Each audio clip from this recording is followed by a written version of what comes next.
کہتے سویرے سویرے آیا تو کہنے لگا حضور مجھے توبہ کرا دیں، آج کے بعد نہ جھوٹ بولوں گا، نہ حرام کھاؤں گا، نہ شراب پیوں گا۔ تو کہتے ہیں جتنے لوگ بیٹھے تھے کان کھڑے ہو گئے، کہا تجھے کیا ہوا؟ کہنے لگا 11-12 سال کا نوجوان آیا مجھے توبہ کرا گیا، چڑھتی جوانی، 11-12 سال 14-15 سال کا بچہ مجھے توبہ کرا گیا۔ تو کہتے ہیں ہم محب حیرت ہوئے کہ اتنا سا بچہ؟ تو کہتے ہیں کسی نیک باپ کا بیٹا تھا، کسی پرہیزگار ماں کا بیٹا تھا، گھر میں تربیت ہوئی۔ اتنے بچے تو خانقاہ بھی نہیں جاتے، اتنے سے بچے تھوڑی کسی ادارے کے فارغ التحصیل ہوتے ہیں، کس مدرسے سے پڑھے ہوتے ہیں؟ کہتے ہیں چھوٹی سی عمر۔ تو کہا جناب آپ کو کیسے ملا؟ تو وہ شخص کہنے لگا حضور کل میں گیا بازار، میں نے بغداد کے چوک سے 10 کلو مچھلی بھی خرید لی اور کچھ اور ضرورت کی چیزیں بھی، مہمان آنے تھے، وہ سارا کچھ خرید کے میں جب نکلا تو سامان زیادہ ہو گیا۔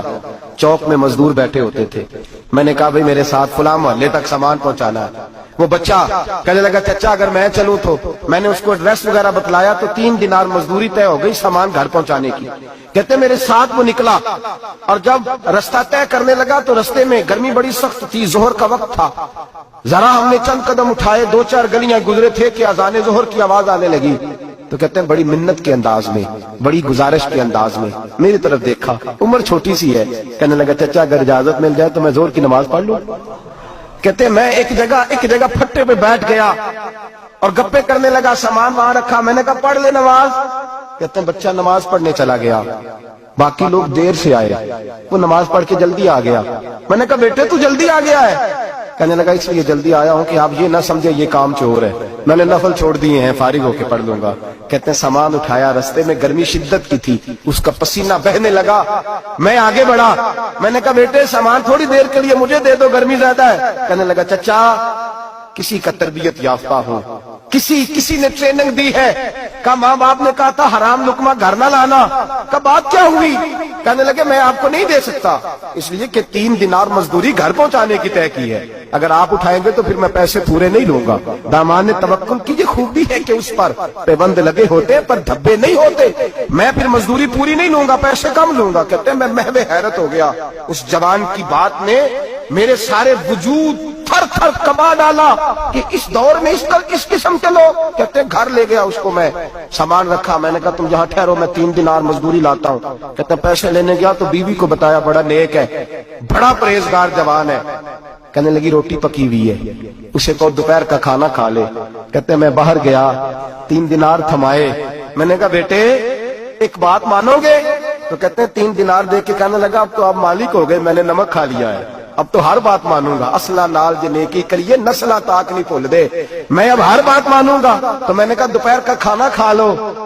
کہتے ہیں اس کی گردن جھک گئی اور بڑے دھیمے لہجے میں کہنے لگا میں نہیں کھا سکتا، میں نے روزہ رکھا ہوا ہے، روزہ رکھا ہوا ہے، نفلی روزہ رکھا ہوا ہے۔ کہتے ہیں میں اور پریشان ہوا، میں نے فوری طور پہ سوال کیا کہ اب تو کدھر جائے گا؟ تو کہنے لگا اب میں کہیں نہیں جاؤں گا، میرے 1 دن کا خرچہ میرے ماں باپ نے جو ڈیوٹی لگائی ہے وہ 3 دینار ہے، پورا ہو گیا ہے، اب میں باقی جو وقت بچے گا یا قرآن پاک کی تلاوت کروں گا یا محمد عربی پہ درود و سلام پڑھوں گا، میں اب کوئی اور کام نہیں کروں گا۔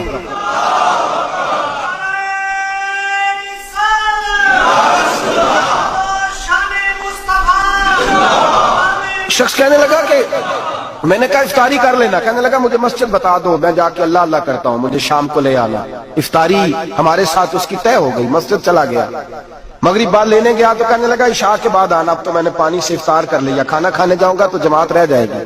کہتے ہیں عشاء کے بعد میں لایا، اس کو کھانا کھلایا، رات گہری ہو گئی تو میں نے کہا تو سو نہیں جاتا؟ کہنے لگا کوئی حرج نہیں، کبھی دور مزدوری کرنے نکل جاؤں تو رہ بھی جاتا ہوں، گھر والوں کو پتا ہے۔ کہتے میں نے مسافر خانہ کھولا، یوں سمجھیے ڈرائنگ روم بیٹھک میں نے کھولی، اس کو سلا دیا، میں اور میری بیوی اپنی معذور بیٹی کو روٹی دینے گئے اور ہم نے جا کے اس کو کھانا کھلایا جو ٹانگوں سے معذور تھی، اور ساتھ کہا کہ بیٹی آج بڑا پرہیزگار جوان ہمارا مہمان ہے، آج چڑھتی جوانی اور تقوی کی روشنی اس کے چہرے سے چمکتی، کیا بات ہے، بڑے ہی اچھے گھرانے کا تربیت یافتہ ہے۔ کہتے ہیں بچی کو کھانا کھلا کے لوٹے، اپنے کمرے میں سو گئے، بیٹی اپنے کمرے میں لیٹ گئی، ترس گئے تھے کہ بیٹی قدموں پہ چلے۔ تہجد کا وقت ہوا تو دروازے پہ دستک ہوئی، بڑی بے چینی کے ساتھ اٹھے میاں بیوی، کون ہے؟ بیٹی کی آواز آئی ابا جی دروازہ جلدی کھولیں۔ کہتے ہیں کلیجے پھٹنے لگے، ذہن بکھرنے لگے، سوچے ہیں کہ وہ 2-1 منٹ ہمارے اوپر پہاڑ بننے لگے، دروازہ کھولا تو وہ بیٹی جس کے لیے ترس گئے تھے کبھی چلے گی، وہ اپنی ٹانگوں پہ کھڑی ہے، کبھی دوڑ کے ادھر جاتی کبھی دوڑ کے ادھر آتی. بیٹیاں پریشانی کا فون کر دے تو پھر بھی آنسو نکل آتے ہیں, اور بیٹی گھر میں خوشی آ جائے تو پھر بھی ماں باپ رو کے ہی شکر ادا کرتے ہیں. ان کے لیے روتے ہی رہتے ہیں, کہتے میں تڑپ گیا. بیوی بھی رونے لگی, بیٹے یہ کیا ہوا, ہم تو مایوس ہونے لگے تھے معاذ اللہ کہ اب تو ٹھیک نہیں ہوگی, کیا ہوا؟ کہنے لگے ابا جی اماں جی آپ نے بتایا نا نیک جوان آیا ہے, نیک آیا ہے, تو میں آپ چلے گئے تو میرے دل میں خیال آیا اے اللہ اگر وہ واقعی نیک ہے تو اس کے صدقے مجھے شفائی عطا فرما دے. یا ایھا الذین آمنوا اتقوا اللہ وابتغوا الیہ الوسیلہ, اے اللہ صحت ہی دے دے.